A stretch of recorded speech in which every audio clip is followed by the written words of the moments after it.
코로나19와의 장기전이 피할 수 없는 현실로 다가온 이상 이제 종교활동, 식사문화 등 우리 일상생활의 전반을 방역의 관점에서 새롭게 바라보고 계속 정비해 나갈 필요가 있습니다.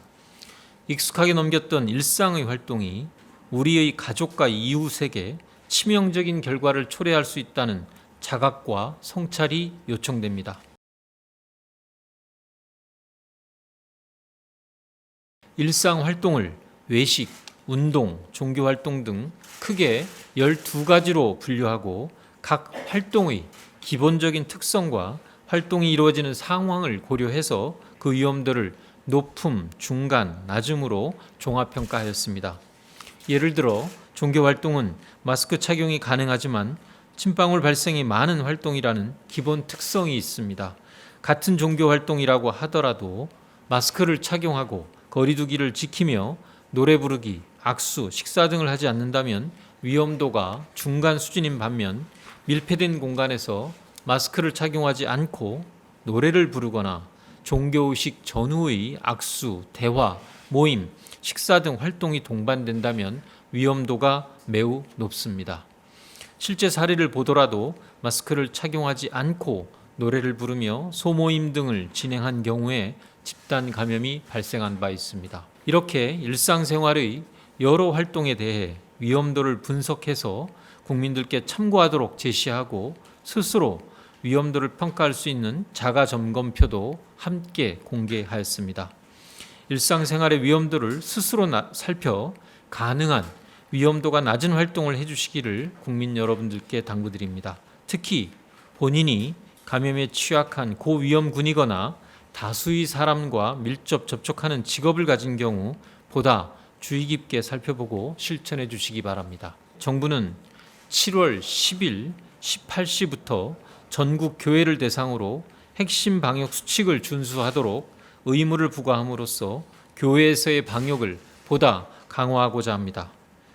교회 시설 전체를 고위험 시설로 지정하지는 않아서 큰 문제가 없는 정규 예배는 정상적으로 진행되지만 예배 시에도 출입 명부 관리와 마스크 착용, 좌석 간격 유지 등 기본적인 방역 수칙은 준수하여야 합니다. 다만 예배 이외의 교회 명의의 소모임과 행사는 금지하며 침방울 배출 위험도가 높은 단체 식사 등의 활동도 최소화하도록 방역 수칙을 의무화한 것입니다. 핵심 방역 수칙을 위반하는 경우에 종사자와 이용자 모두에게 벌금을 부과할 수 있으며 집합 금지 조치를 통해 교회 운영이 일시 중단될 수도 있습니다. 식품의약품안전처는 외식업체 종사자의 마스크 착용 의무화 등 방역 수칙 준수를 위한 법령 개정을 추진하고 있습니다.